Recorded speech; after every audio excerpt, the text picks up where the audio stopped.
très heureux d'être avec vous ce matin. Je m'appelle Jonathan, je suis là avec mon épouse Rachel. On va se plonger dans la parole de Dieu. Donc si tu veux bien lire le texte pour nous. Matthieu, au chapitre 20, versets 1 jusqu'à 16. En effet, le royaume des cieux ressemble à un propriétaire qui sortit dès le matin afin d'embaucher des ouvriers pour sa vigne. Il se mit d'accord avec eux pour un salaire d'1 pièce d'argent par jour et les envoya dans sa vigne. Il sortit vers 9 heures du matin et en vit d'autres qui étaient sur la place, sans travail. Il leur dit : « Allez aussi à ma vigne et je vous donnerai ce qui sera juste. » Et ils y allèrent. Il sortit de nouveau vers midi et vers 3 heures de l'après-midi, et il fit de même. Il sortit enfin vers 5 heures de l'après-midi et en trouva d'autres qui étaient là, sans travail. Il leur dit : « Pourquoi vous tenez-vous ici toute la journée, sans travailler ?» Ils lui répondirent : « C'est que personne ne nous a embauchés. » « Allez aussi à ma vigne, leur dit-il, et vous recevrez ce qui sera juste. » Le soir venu, le maître de la vigne dit à son intendant : « Appelle les ouvriers et paye-leur le salaire, en allant des derniers aux premiers. » Ceux de 5 heures de l'après-midi vinrent et reçurent chacun 1 pièce d'argent. Quand les premiers vinrent à leur tour, ils pensèrent recevoir davantage, mais ils reçurent aussi chacun 1 pièce d'argent. En la recevant, ils murmurèrent contre le propriétaire en disant : « Ah, ces derniers n'ont travaillé qu'1 heure, tu les as traités comme nous, qui avons supporté la fatigue du jour et de la chaleur. » Il répondit à l'un d'eux : « Mon ami, je ne te fais pas de tort. N'as-tu pas été d'accord avec moi pour un salaire d'1 pièce d'argent ? Prends ce qui te revient et va-t'en. Je veux donner à ce dernier arrivé autant qu'à toi. Ne m'est-il pas permis de faire ce que je veux de mes biens, ou vois-tu d'un mauvais œil que je sois bon ? Ainsi, les derniers seront les premiers, et les premiers seront les derniers. Beaucoup sont invités, mais peu sont choisis. » Merci. Alors les serviteurs dans la vigne du Seigneur, nous en accueillons beaucoup dans le travail que nous faisons avec Rachel. Nous sommes toute une équipe à un endroit qui s'appelle Entrepierre, à côté de Sisteron, dans les Alpes de Haute-Provence. Et c'est un ministère qui est là depuis beaucoup d'années, bientôt 60 ans. Et nous accueillons des pasteurs, des missionnaires, des implanteurs d'églises, qui sont parfois fatigués. Il y a question de fatigue dans ce texte, il y a question d'ouvriers dans la vigne, et nous accueillons ces personnes pour des séjours de repos et pour les aider à faire le point. Ce qu'on appelle un debriefing dans notre jargon, ou alors un accompagnement spirituel et psychologique, parce que certains s'épuisent au point d'arriver à des burn-out, et on a besoin de les aider à retrouver à la fois des rééquilibrages et des recentrages. Donc voilà ce que nous faisons depuis plusieurs années, avec une très belle équipe là-haut. Donc vous pouvez prier pour nous, penser à nous. L'œuvre s'appelle Pierre vivante, parce que nous travaillons avec les pierres vivantes. Alors, on va baser notre réflexion ce matin sur ce texte. Un texte un petit peu étonnant, vous ne trouvez pas ? Il y a des choses qui se passent là qui... Bon, on peut s'interroger sur la façon de faire de ce maître par rapport à ses employés. Alors, quels sont les événements ou les situations qui ont tendance à vous scandaliser ? Par rapport auxquelles vous avez envie de crier, mais c'est pas juste. C'est une honte. Mais c'est scandaleux. Peut-être la performance de votre équipe de foot cette saison. Imaginons, par exemple, que vous vous faites embaucher par une entreprise et que vous y travaillez pendant 40 ans, de façon fidèle et dévouée. Arrivé à 64 ans, n'oublions pas la réforme des retraites, vous recevez une belle prime de départ à la retraite. C'est un montant généreux, gratifiant, vous allez pouvoir vous payer le yacht que vous avez toujours rêvé. Bon. Ou la petite maison en campagne, dans la montagne, que sais-je. Sauf que vous apprenez qu'un autre employé de la même entreprise, qui, lui, décide de prendre sa retraite à 50 ans, reçoit le même montant que vous pour sa prime de départ, alors qu'il a travaillé 14 ans de moins que vous. Pire, vous découvrez qu'il y a un autre employé, parce que on fait passer, ça se sait, ces petites choses dans les discussions de couloir, et lui, il part à 40 ans. Et il reçoit aussi la même prime que vous. Pire encore, un autre salarié décide de partir à 30 ans, après seulement 10 ans de travail, et il reçoit lui aussi la même prime que vous. Qu'en pensez-vous? C'est quand même pas très juste. Mais le comble, c'est un petit jeune de 21 ans qui s'était fait embaucher il y a 6 mois et qui part, lui aussi, à la retraite, imaginez, en tout cas, il quitte l'entreprise et il va recevoir la même somme d'argent que vous. Alors là, franchement, il y a quelque chose qui tourne pas rond. Si vous pouviez faire la grève, vous le feriez. Mais vous êtes déjà à la retraite. Alors ça ne servira pas à grand-chose. Alors vous demandez à avoir un entretien avec le patron. Et vous lui dites, c'est pas juste. J'ai travaillé 40 ans, je reçois la même prime que celui qui n'a travaillé que 6 mois. Et la réponse du patron vous abasourdit. Il vous répond, mais où est le problème? Quand je vous ai embauché il y a 40 ans, on s'était mis d'accord sur le contrat de travail et le montant de votre salaire. Et vous avez travaillé fidèlement pendant toutes ces années, je vous en remercie. Mais si cela me fait plaisir de donner la même prime de départ au dernier arrivé qu'à vous, c'est mon affaire. N'ai-je pas le droit de disposer de mon argent comme je veux? Ou bien m'en voulez-vous parce que je suis aussi bon avec les autres qu'avec vous? Que penseriez-vous d'une telle logique? Repartiriez satisfait? Est-ce que vous reparteriez satisfait de cette explication donnée par votre patron? En vous disant, ah ben c'est chouette, les autres ils ont autant que moi, même s'ils n'ont pas travaillé autant. Ah, je suis content pour eux. Pas si sûr. Est-ce que cette situation vous rappelle une histoire? Ben oui, celle qu'on vient de lire. Cette parabole un petit peu curieuse de Jésus que nous retrouvons dans Matthieu 20. Alors je reviens à ma question du début. Y a-t-il des choses qui vous paraissent scandaleuses dans la vie? Y a-t-il des enseignements peut-être dans la Bible ou des paroles de Jésus qui vous paraissent un petit peu choquants, difficiles à comprendre? Ou qui, du moins, vous font réagir. Et par rapport auxquels vous vous dites, mais je ne comprends pas, c'est pas normal, il y a un truc qui cloche.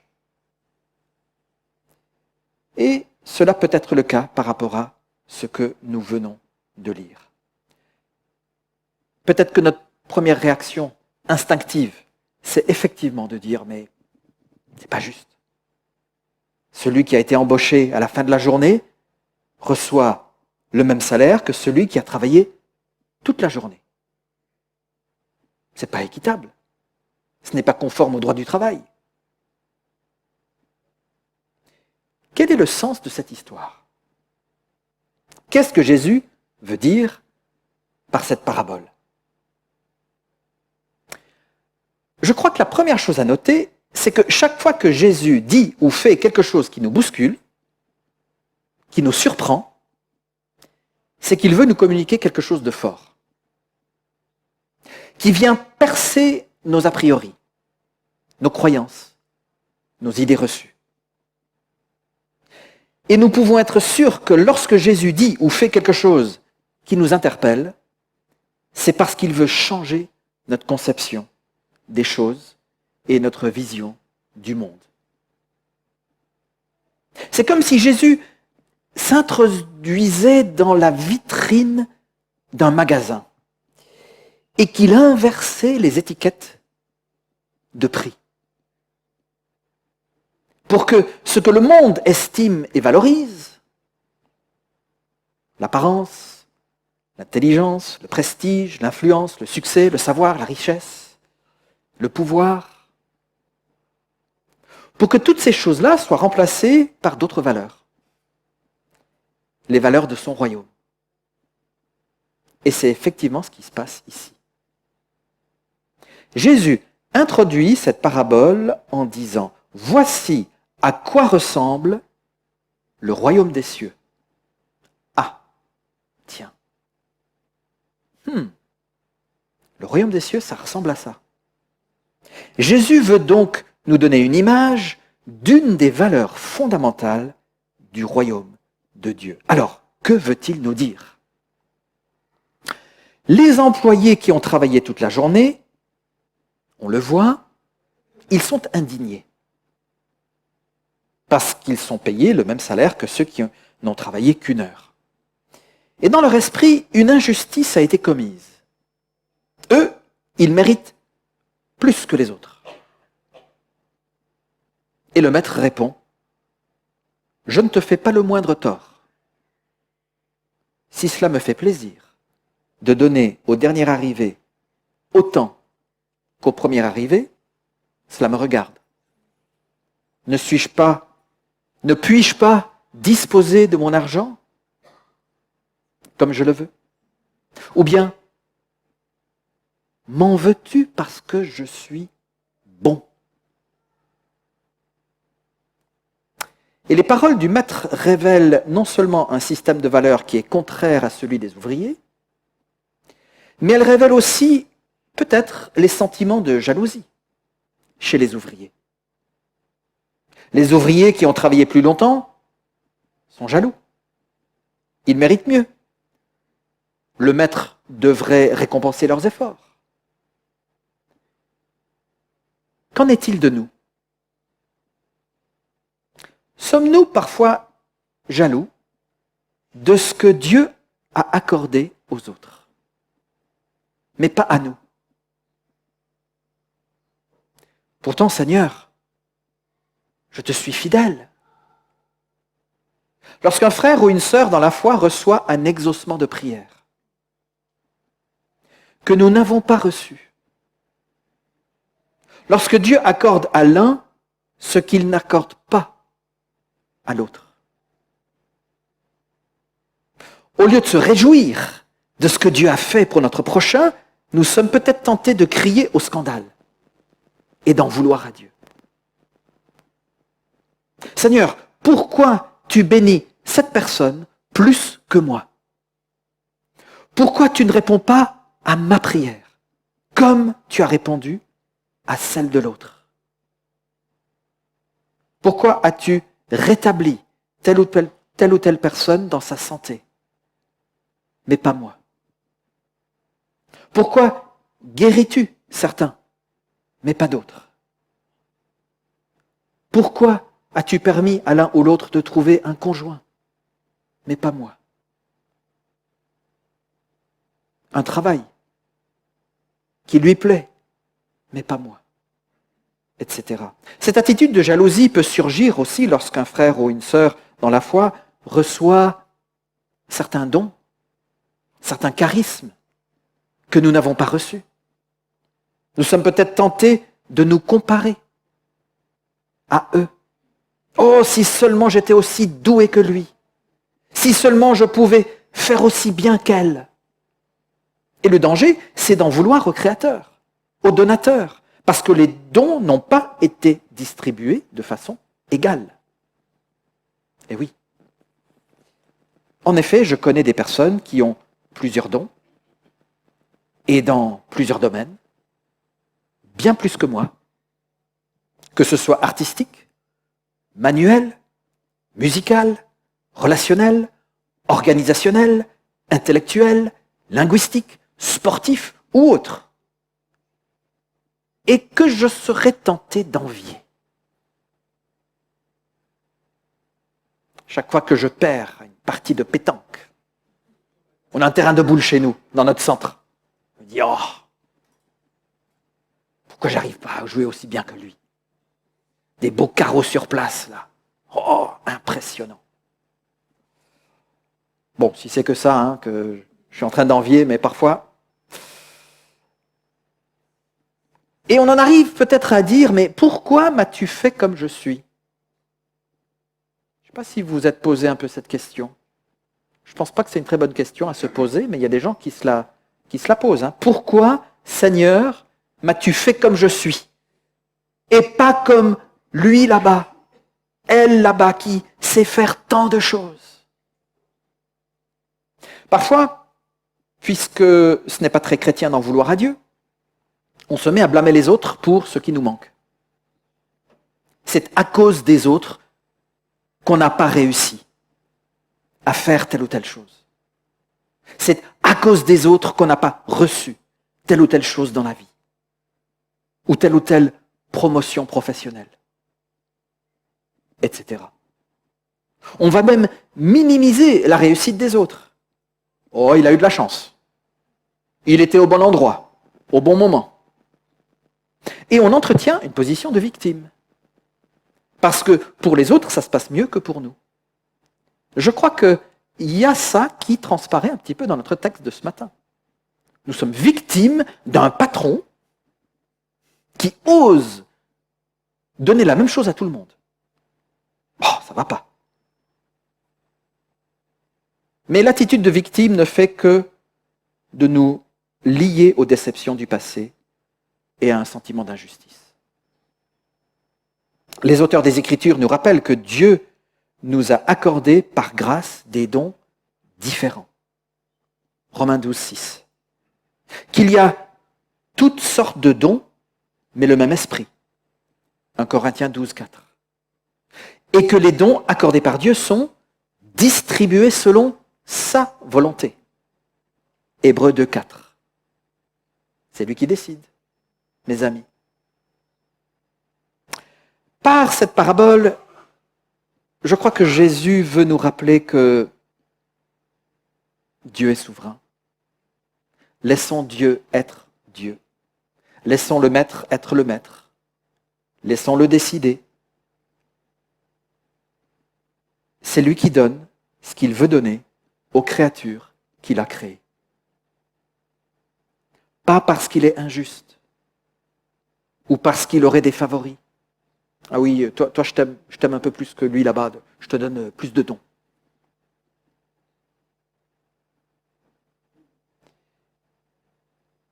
Dieu aime la variété. Il aime la complémentarité entre nous. C'est pourquoi nous avons tous reçu des dons différents. Et je suis convaincu que chacun a reçu au moins un don. Peut-être que vous avez encore besoin de le découvrir. Vous pouvez aussi vous tester dans la vie par rapport à certaines choses pour découvrir comment Dieu vous a fait et comment vous pouvez vous déployer pour lui. Donc par cette parabole, il y a une interpellation que Dieu veut nous lancer. Et je crois que l'interpellation est la suivante. Veux-tu permettre à ton cœur, vas-tu permettre à ton cœur d'être noirci par la jalousie parce que je montre autant de bonté envers un autre que ce que j'ai montré envers toi? Et que cette bonté, si tu ne la vois pas dans ta vie, c'est que tu n'as peut-être pas les yeux pour le voir ou les oreilles pour l'entendre, mais je suis bon pour toi et je suis bon pour l'autre aussi. Mais c'est moi qui décide comment je déploie ma bonté envers les uns, envers les autres. Dieu veut nous faire comprendre que le vignoble dans lequel nous œuvrons ne nous appartient pas. C'est son champ. C'est son royaume que nous bâtissons. L'apôtre Paul l'a bien compris lorsqu'il dit « j'ai planté ». Ça, c'était mon rôle selon mes dons. Apollos, il est venu arroser, selon ses dons. c'est Dieu qui fait croître. Dieu, il a aussi sa part, la part la plus importante. Nous sommes ses intendants, nous sommes ses gérants, et la seule chose qui nous est demandée, c'est d'être fidèle. Le serviteur fidèle est heureux rien que d'être dans le vignoble du Seigneur. Le serviteur fidèle est heureux rien que d'être dans le vignoble du Seigneur. C'est important. Le vrai serviteur ne se soucie pas de la rémunération ou de la récompense. Il a compris que la récompense, c'est le maître lui-même. C'est de connaître le maître. C'est d'être avec lui. C'est d'être choisi par lui, d'être équipé par lui et de le servir. Connaître le maître et être connu de lui.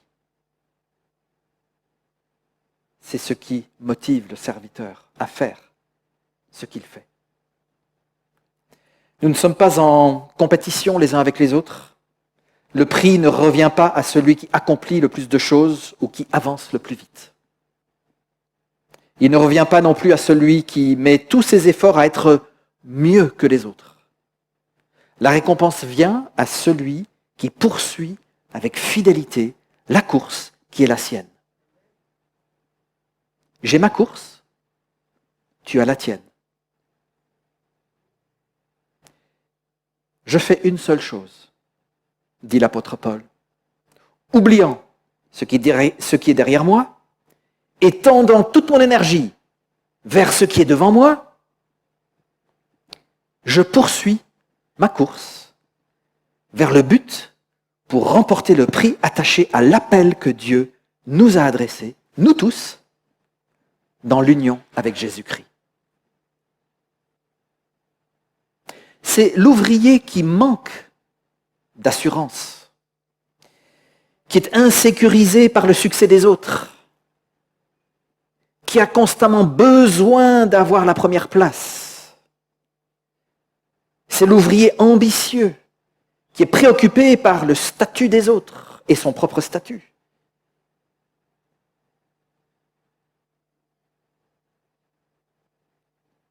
À cet ouvrier-là, Jésus termine la parabole en disant « Voilà comment les derniers seront les premiers et les premiers seront les derniers. » Alors l'idée n'est pas de prendre la dernière place afin d'être à la première place. L'idée, c'est de se dire « Je veux être dernier afin d'être en position de pousser celui qui est devant moi. » Afin que lui soit premier. Parce que nous sommes interdépendants. Et nous œuvrons tous pour le même maître. Jésus dit dans Matthieu 23, « Ne vous faites pas appeler maître, car pour vous, il n'y a qu'un seul maître. Et vous êtes tous frères. Ne donnez pas non plus à quelqu'un ici-bas le titre de père, car pour vous, il n'y a qu'un seul Père, le Père céleste. Ne vous faites pas chef, car un seul est votre chef, le Christ. Le plus grand parmi vous sera votre serviteur.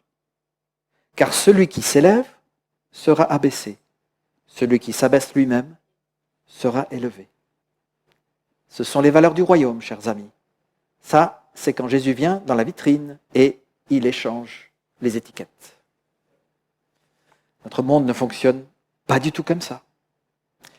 Ce renversement des valeurs, le plus grand dans le royaume de Dieu, ce n'est pas celui qui a le plus grand salaire, la plus belle maison, la plus haute position. C'est celui qui est le serviteur des autres et qui n'a pas recours au titre pour asseoir son autorité. Pensons aux personnes les plus puissantes, les plus influentes de notre monde. Combien d'entre elles le sont devenues en étant humbles, serviables, conciliantes et douces? Il n'y en a pas beaucoup. Quand vous pensez aux grands leaders politiques, combien d'entre eux sont devenus ce qu'ils sont devenus en étant humbles, serviables, conciliants et doux? C'est ce que Jésus est venu faire et être. Cependant, la signification principale, le message central de cette parabole, ne se situe pas au niveau de la question des dons ou des exaucements de prière. Dieu qui a exercé la prière de l'un, mais pas la mienne, etc. Le message central se situe au niveau du salut. Et donc, j'aimerais, pour le reste de ce moment ensemble, qu'on puisse comprendre de quoi il s'agit là, avec cette parabole.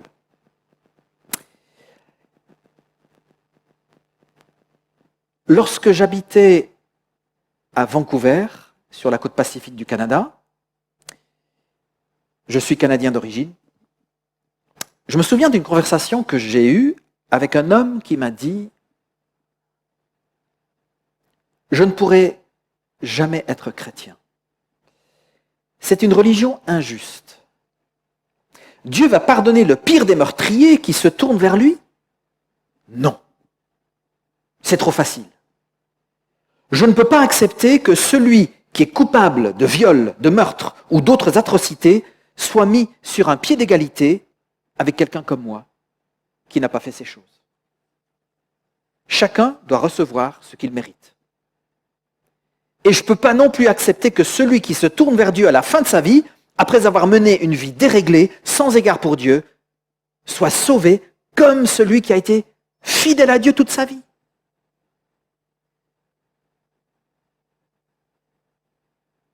Pour cet homme, la grâce de Dieu était un scandale. Et il n'en voulait pas. Ça n'entrait pas dans sa logique. Un Dieu qui pardonne le brigand qui se tourne vers Jésus dans ses derniers instants sur une croix, ce Dieu-là, cet homme n'en voulait pas.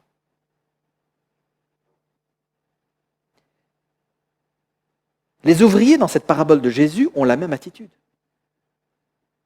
Chacun devrait recevoir ce qu'il a mérité. Mais Dieu, dans son amour, dit non. Grâce à la mort de Jésus sur la croix, chacun peut recevoir ce qu'il ne mérite pas. Ah d'accord, c'est comme ça que ça fonctionne. Oui. Chacun reçoit ce qu'il ne mérite pas. Si nous savons ce que nous méritons réellement, ce que nos pensées de haine, de vengeance ou de jalousie méritent, ou ce que nos paroles de critique, de tromperie ou de vanité méritent, alors nous comprenons combien nous avons tous besoin de la grâce de Dieu. Aucun de nous n'est à la hauteur de ce que la sainteté de Dieu exige. Pas besoin d'être meurtrier pour avoir besoin de la grâce de Dieu. Nous avons tous des zones d'ombre dans nos vies qui ont besoin d'être lavées par Dieu. Personne ne mérite quoi que ce soit de la part de Dieu. La grâce est en effet un scandale, si l'on juge d'après les valeurs de notre monde. C'est pour cette raison que les ouvriers de la parabole sont mécontents. Ils n'ont pas reçu ce qu'ils pensent qu'ils méritent. Et dans l'attitude du maître, la clé se trouve dans la phrase « M'en veux-tu ? Parce que je suis bon. » Sous-entendu, parce que je suis aussi bon avec les autres qu'avec toi. M'en veux-tu parce que je fais grâce, autant aux autres qu'à toi, autant à toi qu'aux autres.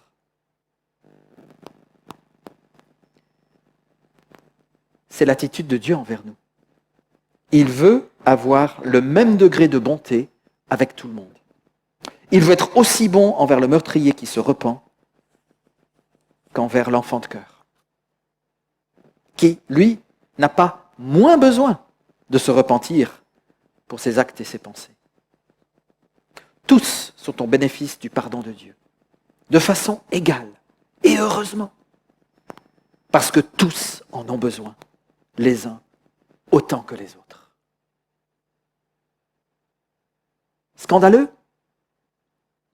Insensé? Oui, d'une certaine manière. Car, dira l'apôtre Paul, nous prêchons Christ crucifié. Scandale pour les Juifs et folie pour les païens. Donc voilà, qu'on soit païen ou juif ou non juif, on se dit mais ça n'a pas de sens. C'est pas possible. C'est pas comme ça que ça devrait se passer. Si l'on juge ce que Dieu a fait selon les valeurs de notre monde, c'est une folie. C'est ainsi que le 5e chapitre de l'Épître aux Romains explique cette folie. Je vais vous le lire, pas tout le chapitre. Puisque nous avons été déclarés justes en raison de notre foi, nous sommes en paix avec Dieu. Grâce, pas grâce à nous-mêmes, grâce à notre Seigneur Jésus-Christ. Par lui, nous avons eu accès, au moyen de la foi, à ce don gratuit de Dieu dans lequel nous nous trouvons désormais établis. En effet, au moment fixé par Dieu, alors que nous étions encore sans force, le Christ est mort pour des pécheurs. À peine accepterait-on de mourir pour un juste. Peut-être quelqu'un aurait-il le courage de mourir pour le bien. Mais voici comment Dieu nous montre l'amour qu'il a pour nous, alors que nous étions encore des pécheurs, encore loin de lui, encore des rebelles. Le Christ est mort pour nous. Alors que nous étions ses ennemis, Dieu nous a réconciliés avec lui par la mort de son Fils. Waouh! Dieu a fait le premier pas. Il attend que nous venions vers lui pour répondre à cette grâce, cet amour, cette offre de pardon. C'est uniquement par la grâce de Dieu que nous avons accès au royaume de Dieu, par le moyen de la foi. Pas par nos œuvres, pas par notre propre mérite. Quel que soit le temps que nous avons servi, vécu pour Dieu, aimé Dieu, connu Dieu. C'est le don que lui nous fait. Et ça, c'est le message central de cette parabole de Jésus. Personne n'est supérieur à cause de ce qu'il a fait pour Dieu ou à cause des péchés qu'il a évités. Par contre, Dieu veut être bon envers chacun. C'est une bonne nouvelle. Mais oui, même et peut-être surtout, il veut être bon envers ceux qui le méritent le moins. Car Jésus avait bien plus de tendresse envers les exclus de la société qu'envers les responsables religieux de l'époque qui avaient pensé tout comprendre. Jésus était bien plus généreux, bien plus tendre envers ceux qui étaient pécheurs et qui le savaient, qu'envers les propres justes, qui ne voyaient pas leurs propres péchés. Alors la seule réponse juste de notre part, ce n'est pas le mécontentement, le ressentiment ou la jalousie, comme chez les ouvriers du vignoble. La réponse juste, c'est quoi? La reconnaissance. Pour le fait que nous avons tous, quel que soit notre passé, accès à la miséricorde et au pardon du Maître. Quelle chose extraordinaire. Alors avant de terminer ce culte ensemble ce matin, je vous invite à un instant de silence, afin que chacun puisse exprimer intérieurement, dans le silence, sa reconnaissance à Dieu pour ce merveilleux cadeau de sa grâce. Et je terminerai dans un instant par la prière.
Seigneur, merci pour ton offre de pardon